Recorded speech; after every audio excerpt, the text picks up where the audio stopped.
you were to choose a holiday that you could label as the most Zionist holiday, it would be Pesach, it would be Passover. This year, Am Yisrael, the people of Israel, they face a great challenge with many elements of adversity.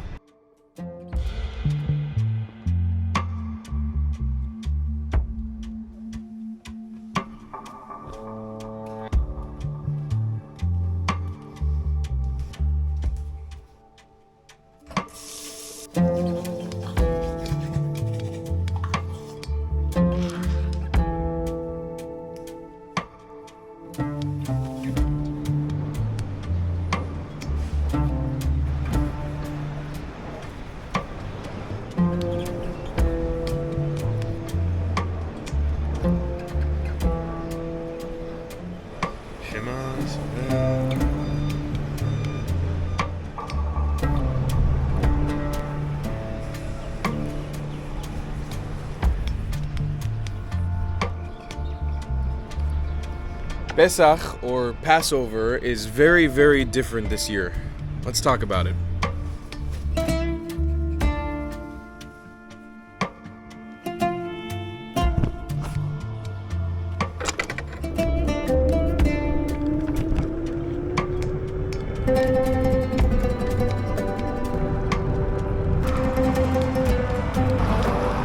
As you guys already know, I'm not a huge fan of this city. Not at all. But there is something extremely peaceful about coming here by the beach on this grassy area in the mornings. It's quite amazing.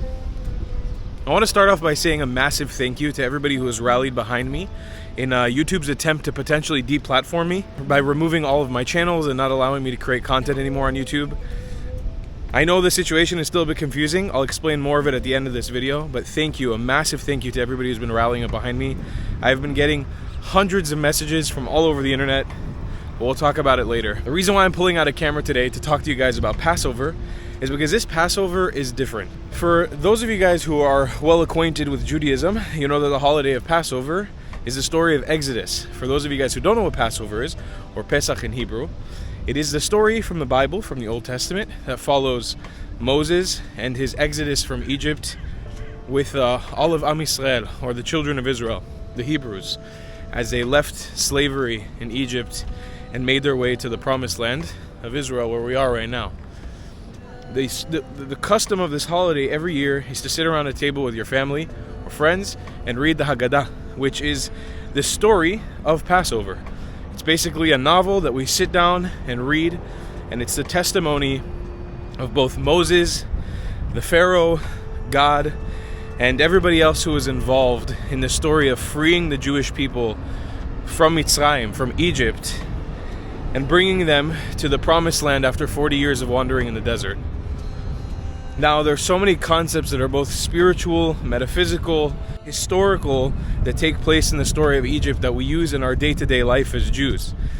But I think that this year, considering the tensity that's happening in the geopolitics of the Middle East, considering the attacks from Iran recently on Israeli territory, from Hezbollah in the north, from Gaza, from the Palestinians in both Hamas and Palestinian Islamic Jihad in Gaza towards the people of Israel. Back then, the Egyptians wanted so badly to keep us castrated, to keep us as slaves under their territory, to keep using us for whatever they wanted, whether it was purposes of building or slave labor, whatever it was. It is so cut and clear that the hate that Jewish people and that Israel gets, both in the news, online, in the media, is, well, it doesn't make sense. It's not balanced.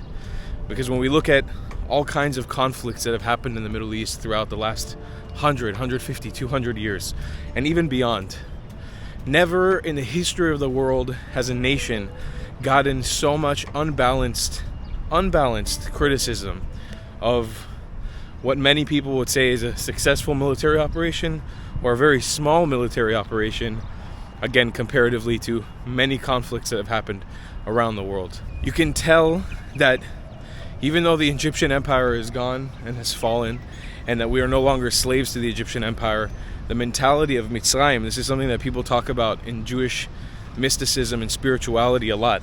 The concept of being in Mitzrayim, being in Egypt, is something that we still hold dear. for some reason, no matter where you put us Jews, we tend to still think boxed in as if we are slaves in Egypt. And one of the big concepts in Judaism is breaking out of that worldview, breaking out of the view that we owe somebody something, breaking out of the worldview that we're still castrated, that we're still being held, taken as slaves. 75 years, almost 76 now, after the establishment of this country, and we still somehow seek the approval of the outside world. We still somehow seek to justify our existence to everybody around us, and whether that's Jews here in Israel or Jews abroad, we have people being held hostage. Over 130 people, most of which we don't know the condition of, being held hostage in Gaza by Hamas, doing everything in our power to get them back while receiving unbalanced and totally disgusting condemnation from the world around, even from people in countries who are considered our best friends. One of our pitfalls as Jewish people is this constant need and yearning for approval from the outside world. At some point, assimilation just became the easy thing to do. And I think 75 years after the establishment of Israel, we see that parallel. A similar concept is happening. And again, as I mentioned, while we have people actively still hostage, we're being terrorized from the north, from the south, from a bunch of terrorist groups, we still get condemnation, and part of our nation, Jews around the world, still condemn the state of Israel and go against our people, go against the innocent lives that were lost here and the people who righteously defend the country.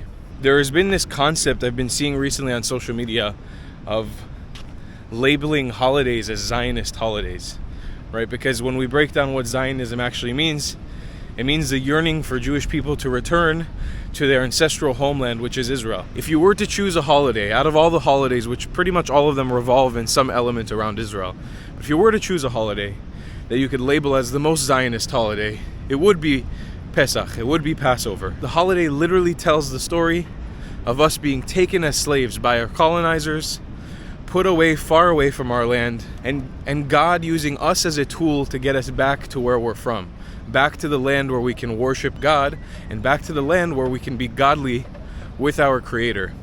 If we were to look at it in a biblical narrative, it's literally the story of decolonization. But history, as we all know, doesn't repeat itself, but it rhymes. And that story has happened over and over and over and over again. Whether or not this round of Jews being in Israel and this round of the state of Israel will continue on forever, I think none of us have the answer to that. None of us really know if this is the end all be all. If this is the time that Jews will stay here and reign supreme, because God knows that even in our history, there were massive towns and civilizations here that still fell by the hands of people who wanted to colonize Israel. And there's no doubt that the threats are very, very, very plentiful nowadays. There are so many people that want to take this down, that want to destroy this, that want to change it for good, that want to turn it to something other than Israel. The one thing that we can learn through the Torah, through all the stories of the Jewish people, is that no matter what, the man upstairs has bigger plans for us, and eventually we always end up back here. It's a magnet for Jewish people.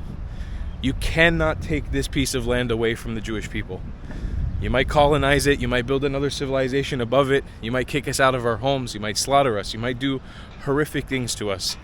But at the end of the day, there is no escaping the fact that Jewish life here is integral to the land. It's like a magnet. There's never been a period of time without Jews here, and there probably never will be in the future. That gives me an element of hope. And anybody who subscribed to the idea, this isn't just a Israel thing for me or a Jewish thing for me, but anybody who subscribes to being a part of Am Yisrael or supporting Am Yisrael, supporting the nation of Israel, the children of Israel, to me, in my opinion, gets that blessing of being able to see this place flourish. When you come here as a tourist, as a guest, you're our guest in our land, and you're shown what it's like to experience Israel through our eyes. And I feel like truly the country tries to give you the best possible way to experience this land without being natively from here or being connected to it.